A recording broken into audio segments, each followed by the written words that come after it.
Now, I want you all to know that no one ever won a war by dying for his country. You win a war by making the enemy die for his country. My name is General George S. Patton, Commander of the 3rd Army. I was born on November 11, 1885 in San Gabriel, California. As a boy, I heard many stories about my ancestors. Some of them date back to George Washington and 16 of the signers of the Magna Carta. Determined to make my own stories, I went to Virginia Military Institute at age 18, and then I was nominated to the U.S. Military Academy at West Point. I graduated in 1909 as a cavalry officer.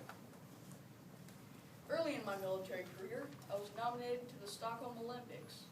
I competed in the modern pentathlon, which consisted of horseback riding, swimming, pistol shooting, and fencing.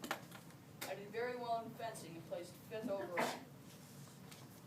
After the Olympics, I went back to cavalry school, where I designed the M1913 cavalry saber. I taught people how to use it while I was still in school. The saber was adopted by the U.S. Army later. After that, Pancho Villa attacked a city in New Mexico. General John J. Pershing, aka Blackjack, set up a punitive expedition to find Pancho Villa. I was in the expedition. During the expedition, I personally shot Mexican leader Julio Cardenas. I strapped the body to the top of my car's roof, and I drove back to the fort. I was welcomed with a celebration and promotion. Then, General John J. Pershing saw talent in me. He took me to France during World War I. There, I learned about this new weapon called the tank. I saw the destructive power of it, and I knew I just wanted to command one. I became the first U.S. tank commander. At the Battle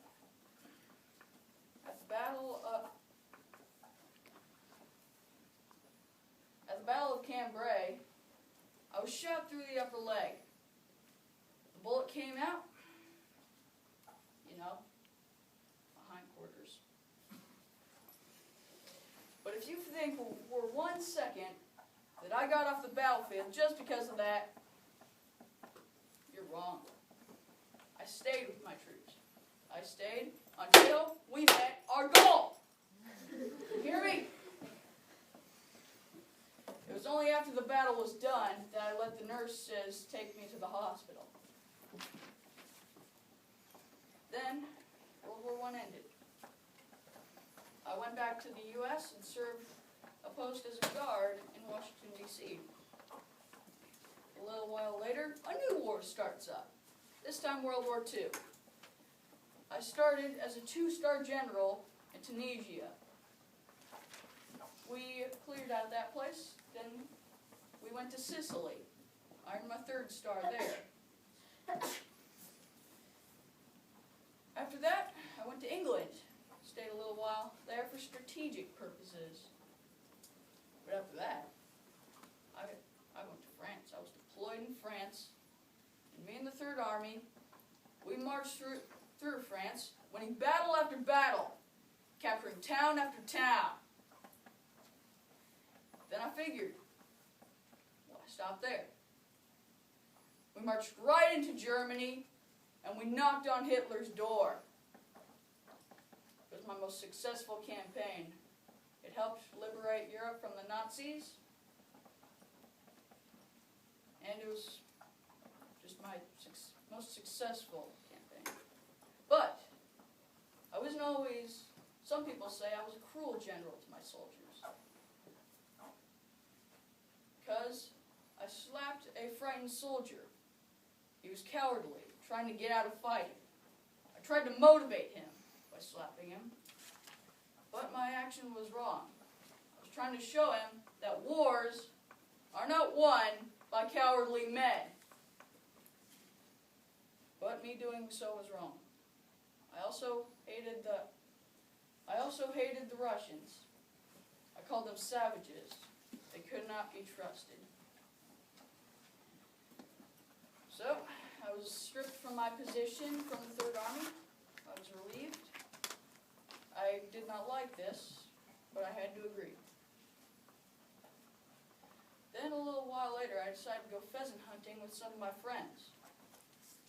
A truck came out onto the way of our car. It crashed, broke my neck. I died a little while later in the hospital.